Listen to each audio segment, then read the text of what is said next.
بسم اللہ الرحمن الرحیم۔ زیتون زندگی ٹی وی میں آپ کو خوش آمدید۔ ناظرین گرامی، حضرت ہود علیہ السلام کا قصہ آج ہم آپ کو سنائیں گے۔ حضرت ہود علیہ السلام قوم عاد کے نبی تھے۔ عاد کا تعلق عرب کے پرانے قبیلے سامیہ سے تھا۔ قوم عاد حضرت عیسیٰ علیہ السلام سے 2000 سال پہلے گزری ہے۔ قرآن مجید میں اس کو حضرت نوح علیہ السلام کے بعد آنے والی قوم کہا گیا ہے۔ عاد عرب کے سب سے بہترین علاقے حضر موت کے علاقے میں آباد تھی۔ ان کی آبادی عراق تک چلی گئی تھی۔ یہ لوگ بت پرست بھی تھے اور بتوں کی پوجا کیا کرتے تھے۔ اس کے علاوہ بت تراشنے کے بھی ماہر تھے۔ ان کے جھوٹے معبود حضرت نوح علیہ السلام کی قوم کے بت ہی تھے۔ اس کے علاوہ بھی ایک دو بت اور تھے۔ کہا جاتا ہے کہ حضرت نوح علیہ السلام کی قوم کے بت طوفان کی وجہ سے زمین کی تہہ میں چلے گئے تھے۔ ابلیس مردود نے ان کا پتہ لوگوں کو بتایا۔ انہوں نے ان بتوں کو پھر زمین سے نکال لیا اور ان کی پوجا شروع کر دی۔ دراصل یہ بڑے بڑے بزرگ تھے۔ ان کے مرنے کے بعد شیطان نے اس زمانے کے لوگوں کے دلوں میں یہ بات ڈالی کہ ان بزرگوں کی عبادت گاہوں میں ان کی یادگار تعمیر کرنی چاہیے۔ چنانچہ ان لوگوں نے وہاں نشان بنا دیے۔ عاد اپنی طاقت اور حکومت کے نشے میں ایسے ڈوبے کہ انہوں نے اللہ تعالیٰ کو بالکل بھلا دیا۔ اپنے ہاتھوں سے بنائے گئے بتوں کو معبود مان کر شیطانی عمل کرنے لگے۔ تب اللہ تعالیٰ نے انہی میں سے ایک پیغمبر حضرت ہود علیہ السلام کو مبعوث فرمایا۔ حضرت ہود علیہ السلام قوم عاد کی سب سے بڑی اور باعزت شاخ خلود میں سے تھے۔ آپ کا رنگ سرخ و سفید تھا، چہرہ بہت خوبصورت تھا اور داڑھی بڑی تھی۔ آپ علیہ السلام نے اپنی قوم کو اللہ تعالیٰ کی طرف بلایا، اس کی عبادت کی دعوت دی۔ وہ لوگ بہت ظالم اور سرکش تھے۔ انہیں ظلم و ستم کرنے سے منع کیا۔ قوم عاد نے آپ کی ایک نہ سنی اور انہیں الٹا سختی سے جھٹلا دیا اور غرور و تکبر میں کہنے لگے، آج دنیا میں ہم سے زیادہ طاقتور اور شان و شوکت کا مالک کون ہے؟ ہود علیہ السلام مسلسل اسلام کی تبلیغ میں لگے رہے، قوم کو اللہ کے عذاب سے ڈراتے رہے، انہیں بتاتے رہے کہ غرور اور سرکشی کا انجام بہت بھیانک ہوگا۔ آپ علیہ السلام نے قوم نوح کی مثال دے کر انہیں سمجھایا، طوفان کی کیفیت ان کے سامنے بیان کی۔ آپ علیہ السلام نے ان سے فرمایا، اے قوم، اپنی جسمانی طاقت، حکومت اور شان و شوکت پر گھمنڈ نہ کرو، بلکہ اللہ کا شکر ادا کر کہ اس نے تجھے یہ دولت بخشی، خوشحالی بھی عطا کی، لہٰذا اس کی نعمتوں کو نہ بھول۔ اپنے ہاتھوں سے بنائے بتوں کی پوجا سے باز آ جا۔ یہ نہ تجھے کوئی نقصان پہنچا سکتے ہیں اور نہ ہی کوئی فائدہ دے سکتے ہیں، نہ کوئی دکھ پہنچا سکتے ہیں نہ ہی سکھ۔ موت اور زندگی، نفع اور نقصان سب اللہ کے ہاتھ میں ہے۔ اے قوم کے لوگوں، مانا کہ تم ایک مدت سے نافرمانی کی زندگی گزار رہے ہو، مگر آج بھی اگر توبہ کر لو اور باز آ جاؤ تو اس کی رحمت بہت وسیع ہے۔ توبہ کا دروازہ بند نہیں ہوا، اس سے معافی چاہو وہ معاف کر دے گا، اس کی طرف لوٹ جاؤ وہ معاف کر دے گا۔ تقوی اور اطاعت کی زندگی گزارو، وہ تمہیں دن دگنی اور رات چگنی ترقی عطا کرے گا، بہت عزت دے گا اور مال و دولت میں اضافہ بھی کر دے گا۔ آپ علیہ السلام انہیں تبلیغ کرنے کے ساتھ ساتھ یہ بھی فرماتے، میں تم سے کسی اجر اور بدلے کا خواہش مند نہیں، میرا اجر تو اللہ کے پاس ہی ہے۔ حضرت ہود علیہ السلام حضرت نوح علیہ السلام کی 5ویں نسل میں سام کی اولاد ہیں۔ قوم عاد کے 13 خاندان تھے۔ عمان سے لے کر حضرت موت تک ان کی بستیاں تھیں۔ ان کی زمینیں سرسبز و شاداب تھیں، ان میں ہر قسم کے باغات تھے، رہنے کے لیے بڑے بڑے شاندار محلات تھے۔ وہ بہت قداور لوگ تھے۔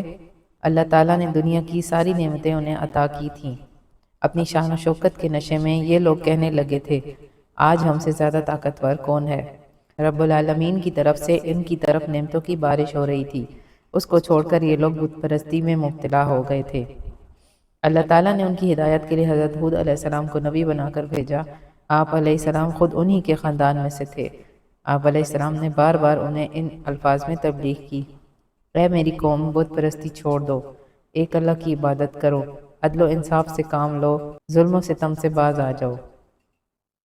قوم عاد اپنی طاقت کے نشے میں مست تھی، اس نے یہ بات نہ مانی۔ اس کے نتیجے میں اللہ رب العزت کی طرف سے ان پر پہلے عذاب کا آغاز ہوا۔ پہلا عذاب یہ تھا کہ 3 سال تک ان پر بارش نہ ہوئی۔ ان کی زمینیں خشک و ریگستان بن گئیں اور باغات جل گئے۔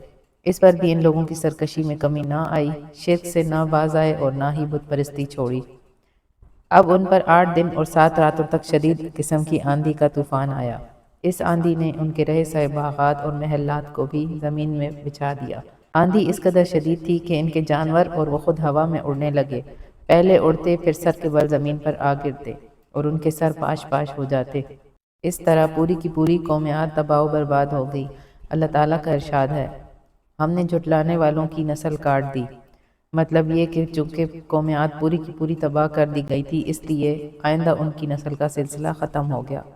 حضرت ہود علیہ السلام اور ان پر ایمان لانے والوں نے عذاب کے وقت ایک گھیردار جگہ پر پناہ لی۔ یہ عجیب بات تھی کہ اس طوفانی ہوا سے بڑے بڑے محلات تو گر گئے، مگر اس گھیردار جگہ میں ہوا معمول کے مطابق چلتی رہی۔ ہود علیہ السلام اور ان کے ساتھی اس جگہ پرسکون انداز میں بیٹھے رہے، انہیں کسی قسم کی کوئی تکلیف نہیں ہوئی۔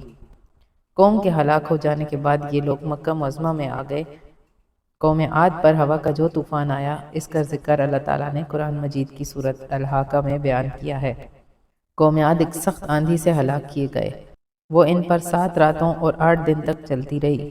اگر آپ وہاں موجود ہوتے تو اس قوم کو اس طرح گرے ہوئے دیکھتے گویا گری ہوئی کھجوروں کے تنے ہوں، تو کیا تمہیں ان میں سے کوئی بچا ہوا نظر آیا ہے؟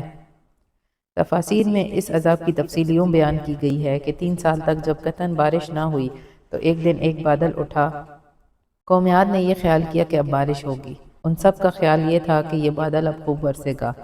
اس کے ساتھ ہی انہوں نے حضرت ہود علیہ السلام کا مذاق بھی اڑایا کہ یہ صاحب تو ہم پر عذاب کی پیشگوئی فرما رہے تھے، یہ تو برسنے والا بادل آ گیا ہے۔ اس پر ہود علیہ السلام نے فرمایا، یہ بادل نہیں عذاب ہے، اب بھی وقت ہے تم میری بات مان لو، اللہ تعالیٰ کی وحدانیت پر ایمان لے آؤ، بت پرستی سے باز آ جاؤ۔ انہوں نے کہا، بھلا اس بادل میں عذاب کیسا؟ ہود علیہ السلام نے فرمایا، اس میں آندھی اور طوفان ہے، اس میں ایسی ہوا چلے گی کہ تمہیں اور تمہارے مکانات کو نیست و نابود کر دے گی۔ اس پر وہ بولے، اے ہود، تم ہماری طاقت کو جانتے ہو، پھر بھی ہمیں ہوا سے ڈرا رہے ہو، اس کی شدت اور تیزی سے ڈراتے ہو، یہ ہمارا کیا بگاڑ لے گی؟ ابھی بات چیت ہو رہی تھی کہ وہ ابر شہروں کے کناروں پر آ گیا اور طوفانی ہوا چلنے لگی۔ 7 راتیں اور 8 دن تک مسلسل ہوا چلتی رہی۔ وہ لوگ اتنے طاقتور تھے کہ اس شدید ترین ہوا نے انہیں اٹھا اٹھا کر پھینکا، پھر بھی وہ 7 دن تک زندہ رہے اور 8ویں دن آخرکار سب بے جان ہو کر گر پڑے۔ کوئی اپنے مکانوں میں مارا گیا اور کوئی باہر، اور اللہ تعالیٰ نے ان کے ساتھ ان کے مکانات کو بھی زمین کے برابر کر دیا۔ حضرت ہود علیہ السلام کی عمر مبارک 464 سال ہوئی تو آپ اس دنیا سے رخصت ہو گئے۔ قوم عاد کی تباہ شدہ بستیوں کے آثار ابھی بھی باقی ہیں۔ حضرت ہود علیہ السلام کا ذکر قرآن پاک کی بہت ساری صورتوں میں موجود ہے۔ مزید سچے واقعات کے لیے چینل کو سبسکرائب کریں۔